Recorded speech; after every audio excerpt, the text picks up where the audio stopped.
अभी तक हमने डॉपलर इफेक्ट पर कई सारे क्वेश्चंस किए, है ना, लेकिन उनमें से किसी में भी मीडियम का मोशन कंसीडर नहीं किया। तो अब हम मीडियम का मोशन या मूवमेंट भी कंसीडर करेंगे। तो कह सकते हैं कि व्हेन मीडियम इज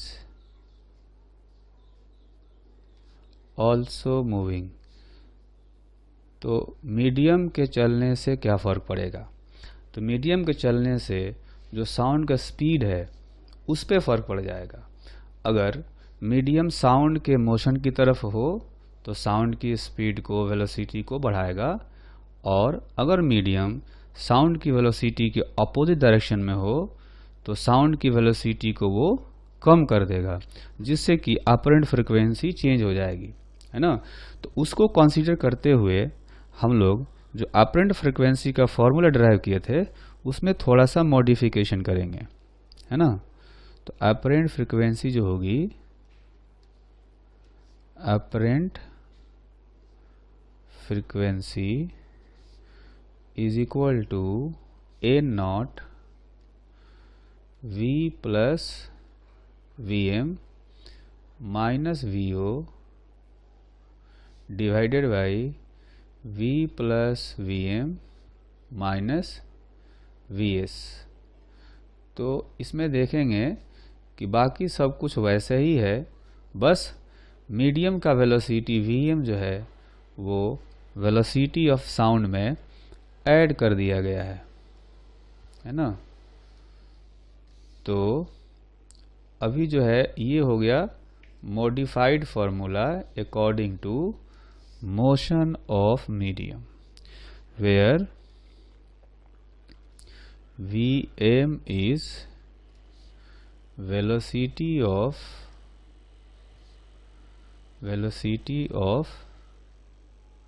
medium। ठीक, तो यहाँ पर हमने पॉजिटिव साइन रखा है, निगेटिव नहीं रखा है, लेकिन ये जो Vm का साइन है वो कभी निगेटिव भी हो सकता है जब जो मीडियम है वो साउंड के अपोजिट डायरेक्शन में चल रहा होगा।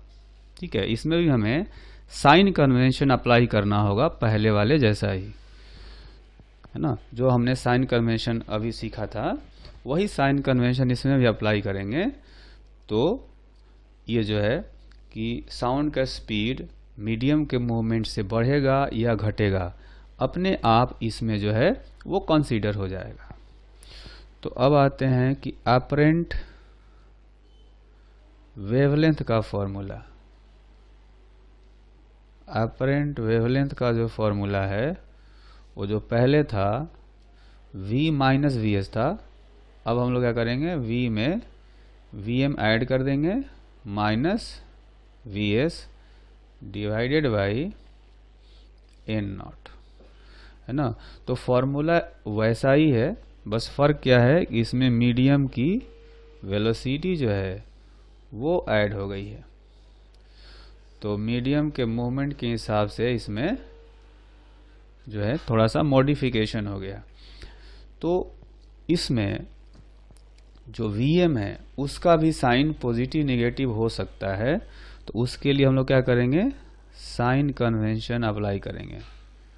Sign convention is same as studied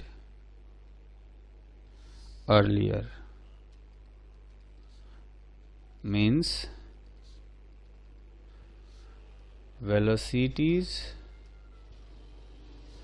along the direction of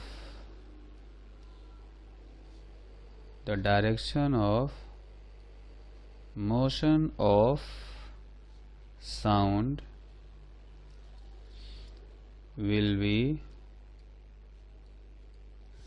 taken positive and opposite to velocity of sound will be negative.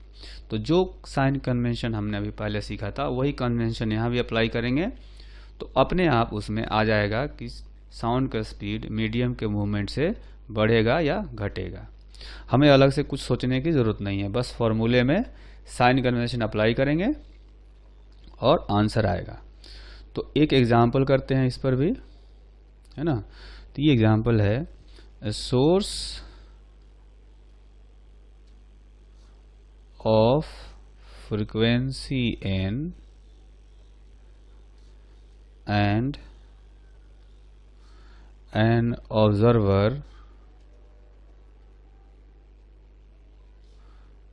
are moving on a straight line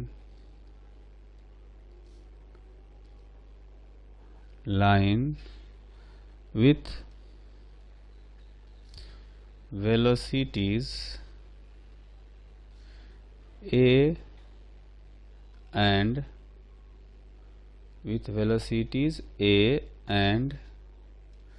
b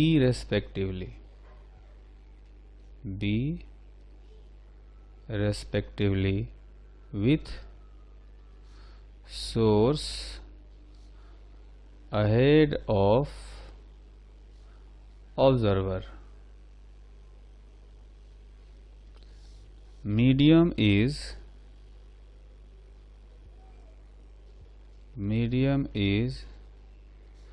also moving along their motion with speed c.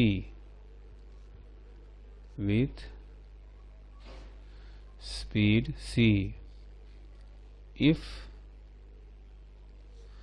speed of sound is v, then find the apparent frequency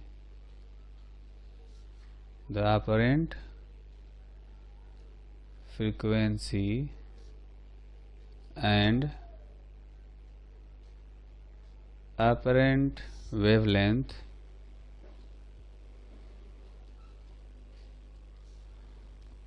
observed by observer।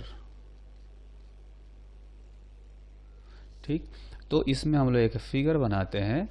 इस figure में जैसा कि हमें बताया गया, एक source होगा, है ना, और एक ऑब्जर्वर है। दोनों एक ही डायरेक्शन में चल रहे हैं। तो सोर्स चल रहा है आगे a वेलोसिटी से और ऑब्जर्वर चल रहा है उसी डायरेक्शन में b वेलोसिटी से।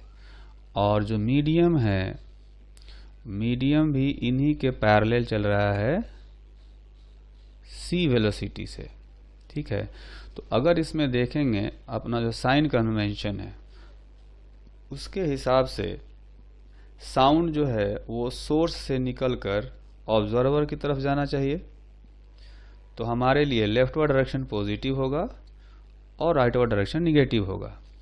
ठीक, तो इसमें जो फ्रीक्वेंसी है ओरिजिनल वाली वो दी गई है n, है ना।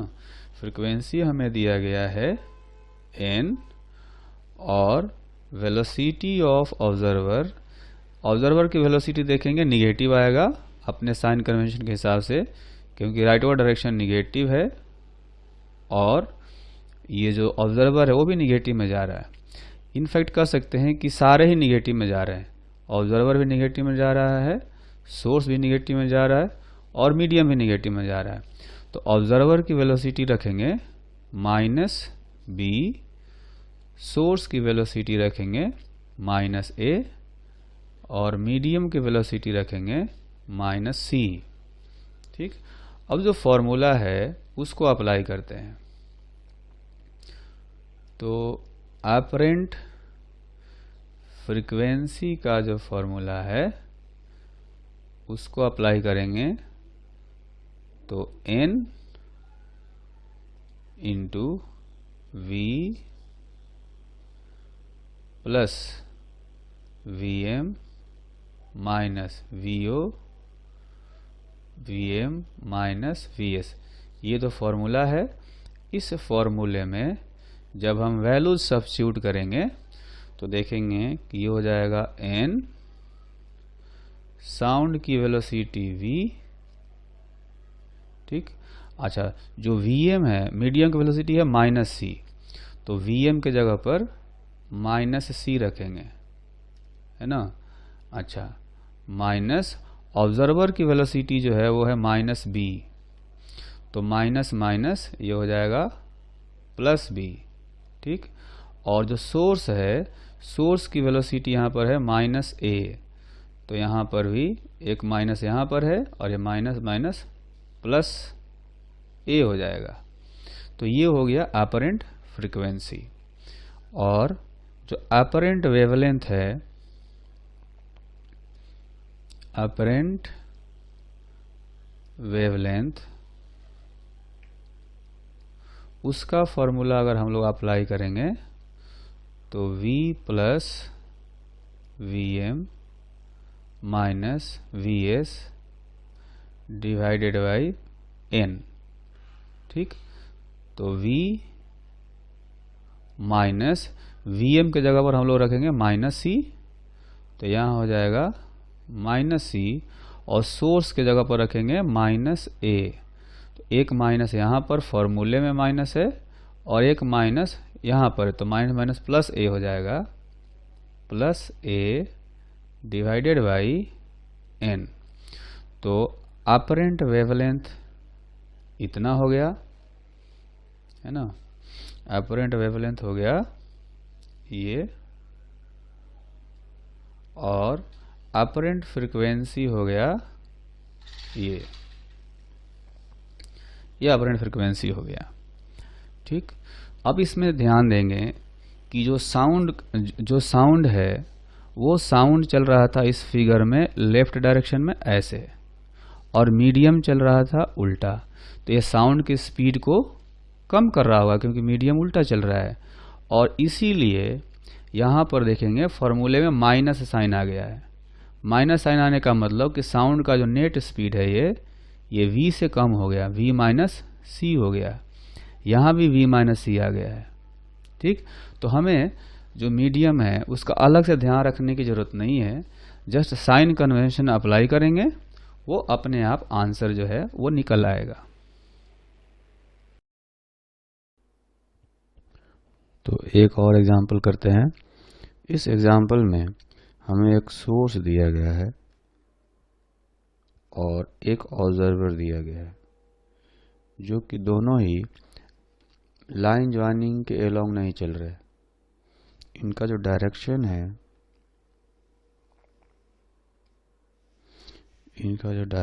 है, वो कुछ इस तरह से है। सोर्स चल रहा है इस डायरेक्शन में 50 मीटर पर सेकंड से, और जो ऑब्जर्वर है वो इधर चल रहा है 30 मीटर पर सेकंड से, ठीक। और जो एंगल है ये है 37 डिग्री, और ये वाला एंगल भी 37 डिग्री है। सोर्स जो फ्रीक्वेंसी इमिट कर रहा है वो दिया गया हमें 1000 हर्ट्ज, और स्पीड ऑफ साउंड ये है 340 मीटर पर सेकंड, ठीक। तो जैसा कि हम लोग जानते हैं कि डॉपलर इफेक्ट तभी होता है जब रिलेटिव मोशन लाइन ज्वाइनिंग के अलोंग हो, है ना। परपेंडिकुलर डायरेक्शन में रिलेटिव मोशन होने से डॉपलर इफेक्ट नहीं होता। तो इसमें क्या करेंगे कि इनकी वेलोसिटीज को रिजोल्व करेंगे, लाइन ज्वाइनिंग के अलोंग और उसके परपेंडिकुलर। तो इस डायरेक्शन में इसका जो कंपोनेंट आएगा वेलोसिटी का वो होगा 50 cos 37, और इसका कंपोनेंट आएगा लाइन ज्वाइनिंग के लॉन्ग, ये हो जाएगा 30 cos 37, ठीक। अब अगर हम अपना साइन कन्वेंशन देखें तो साउंड जो है सोर्स से निकलकर ऑब्जर्वर की तरफ जा रहा होगा, तो ये पॉजिटिव डायरेक्शन होगा और ये निगेटिव डायरेक्शन है ना। तो इसमें ऑब्जर्वर की वेलोसिटी हम लोग लिखेंगे -30 cos 37 डिग्री -30 इंटू 4/5, तो ये होगा -24 मीटर पर सेकेंड।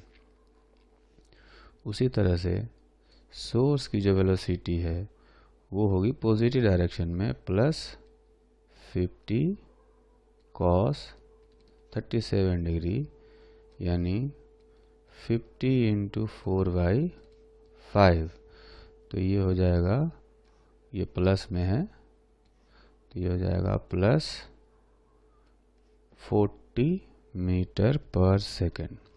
ठीक, अब हम लोग फार्मूला अप्लाई कर सकते हैं। तो अपरेंट फ्रीक्वेंसी का जो फार्मूला है, अपरेंट फ्रीक्वेंसी इसमें हमें फाइंड करना है। तो अपरेंट फ्रीक्वेंसी का फार्मूला अप्लाई करेंगे, A0 V minus VO divided by V minus VS। तो A0 जो है वो हमें दिया गया है 1000, V है 340 और ऑब्जर्वर की जो वेलोसिटी है वो आया है -24 along the line joining, minus velocity of source है पॉजिटिव +40 ना। तो अब इनको अगर सोल्व करेंगे तो ये अप्रोक्सीमेटली आएगा 1213 हर्ट्ज। ठीक, ये हो गया। अब एक और एग्जांपल करते हैं। इस एग्जांपल में जो सोर्स है वो सर्कुलर मोशन कर रहा है ना। ये सर्किल है जिसके ऊपर जो है सोर्स मूव कर रहा है और इसकी एंगुलर वेलोसिटी जो है वो फिक्स्ड है। कांस्टेंट एंगुलर स्पीड से ये सोर्स सर्कुलर मोशन कर रहा है और इस लाइन के अलोंग एक ऑब्जर्वर है।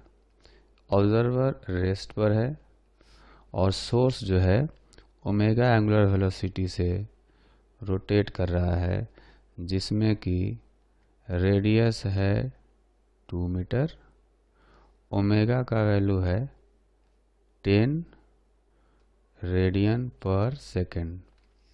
हमें पता करना है कि if source emits sound of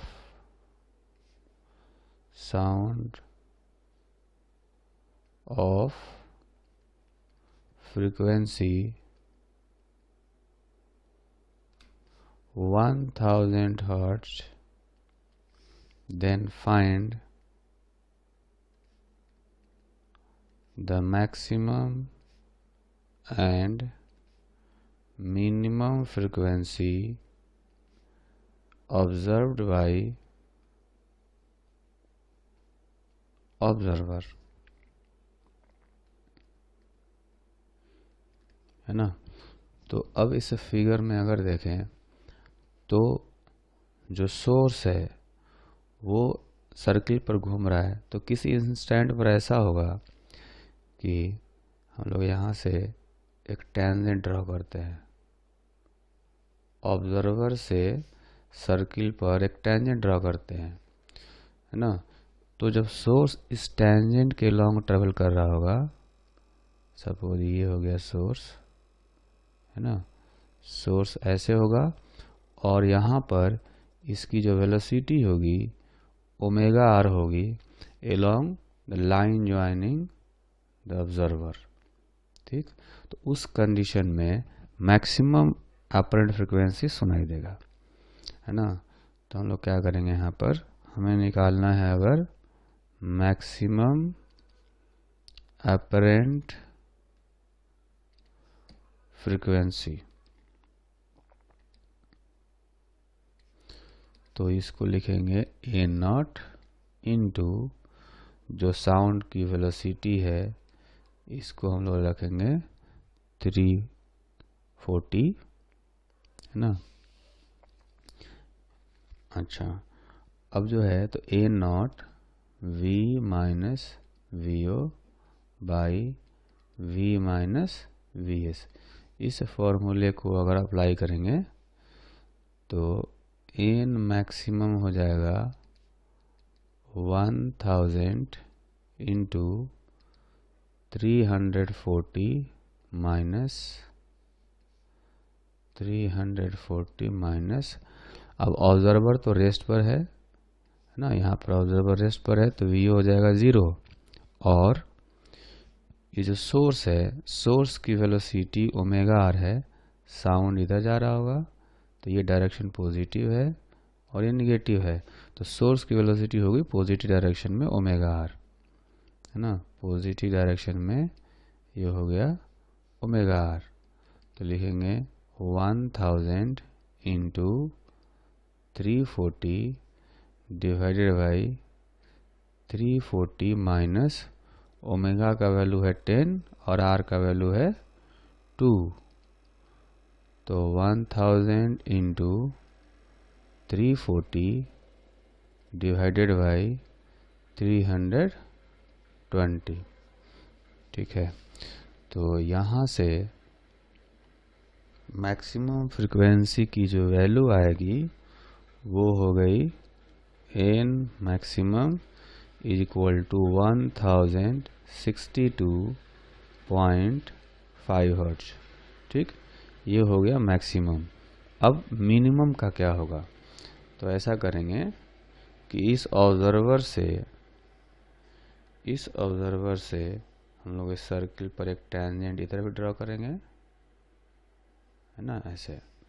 तो ये जो टेंजेंट है यहाँ पर, जब सोर्स यहाँ पर होगा इस टेंजेंट के पैरेलल ये चल रहा होगा लेकिन ऑब्जर्वर से दूर जा रहा होगा, तो इस कंडीशन में जो फ्रीक्वेंसी सुनाई देगी वो मिनिमम होगी, है ना। तो मिनिमम वाला फॉर्मूला अप्लाई करते हैं यहाँ पर, मिनिमम अपरेंट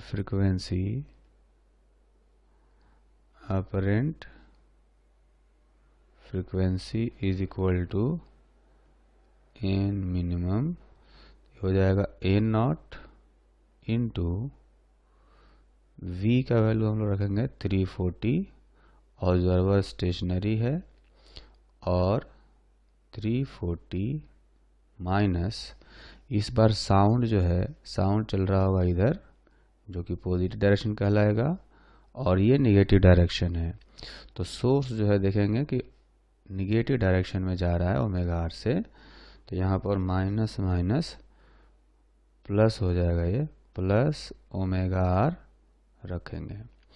तो कैलकुलेशन के बाद जो मिनिमम फ्रीक्वेंसी आएगी 1000 इंटू 340 डिवाइडेड बाई 360, है ना। तो इसकी जो वैल्यू आएगी अपने पास आएगी 944.5 हर्ट्ज, है ना। तो यहाँ पर यह आंसर हो गया। तो डॉपलर इफेक्ट पर बेस्ड एक और एग्जांपल करेंगे। इस एग्जांपल में देखेंगे कि हमने एक फिगर बनाया है, इस फिगर में ऑरिजिन पर एक सोर्स दिखाया गया है जो कि u वेलोसिटी से x डायरेक्शन में ट्रैवल कर रहा है, ठीक, और ये सोर्स 1800 हर्ट्ज की फ्रीक्वेंसी का साउंड इमिट करता है, और इस सोर्स से 250 मीटर के डिस्टेंस पर एक ऑब्जर्वर है जो कि रेस्ट पर है ना। तो हमें इसमें बताना है कि ये जो ऑब्जर्वर है ये कितनी फ्रीक्वेंसी सुनेगा जब सोर्स ओरिजिन पर है ना। तो क्वेश्चन है source is moving with speed u is equal to 0.8 v along positive x direction, positive x direction, where v is speed of sound. Find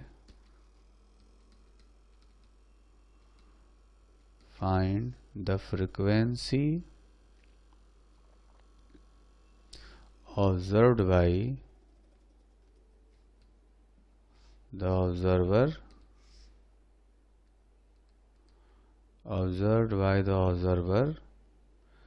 at the instant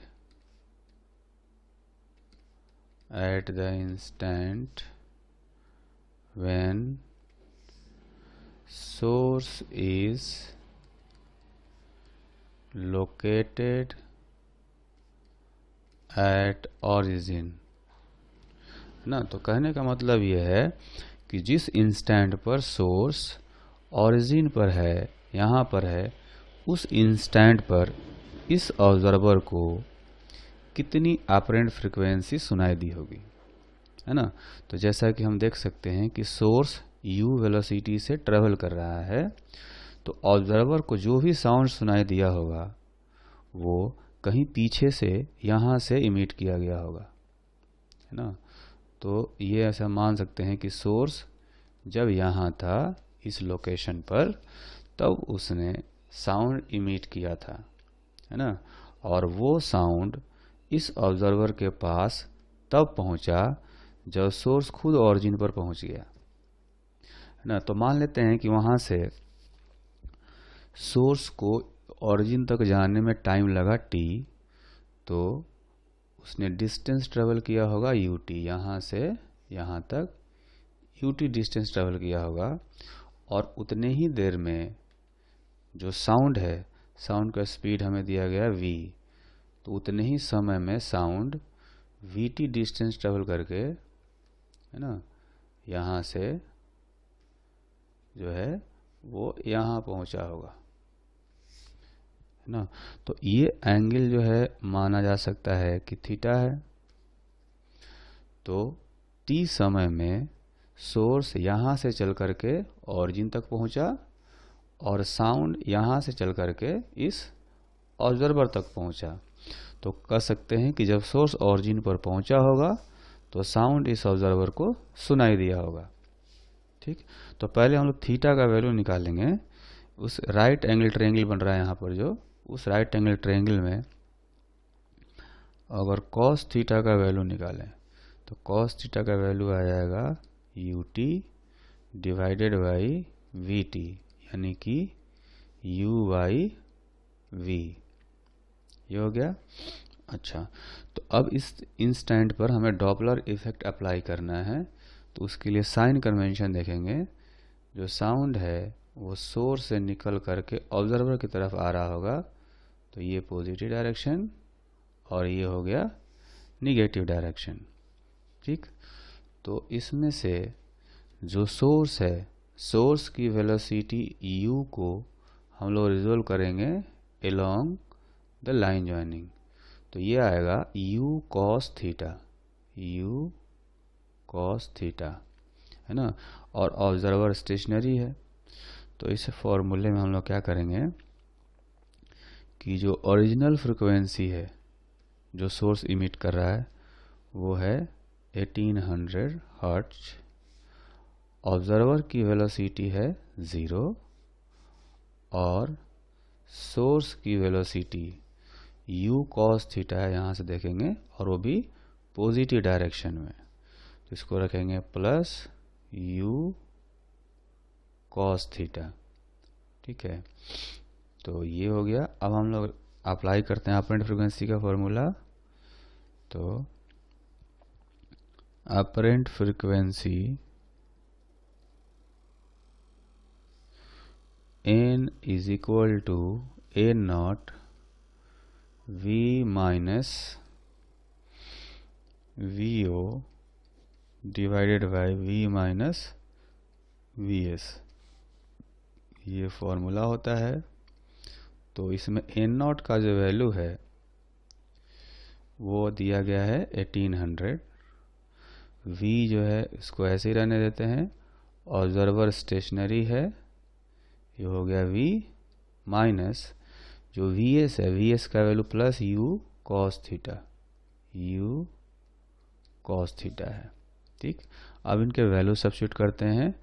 A not है 1800, v divided by v minus u जो है वो u का value question में हमें दिया गया है 0.8v, तो यहाँ रखेंगे 0.8v इंटू कॉस थीटा का वैल्यू अभी हमने कैलकुलेट किया है। यहाँ पर कॉस थीटा का वैल्यू आया है u बाई वी, तो यहाँ पर कॉस थीटा का वैल्यू सब्स्टिट्यूट करेंगे तो आएगा u बाई वी, है ना।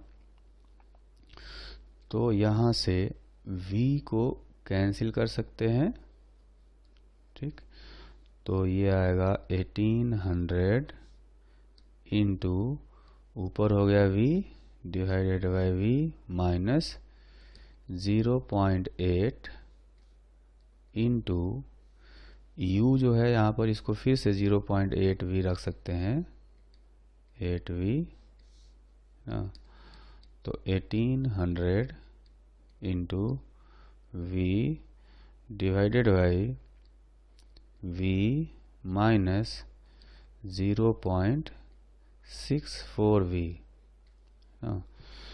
तो 1800 इंटू v को कॉमन लेकर कैंसिल कर सकते हैं, 1 डिवाइडेड बाई 0.36 और ये आ जाएगा 5000 हर्ट्ज।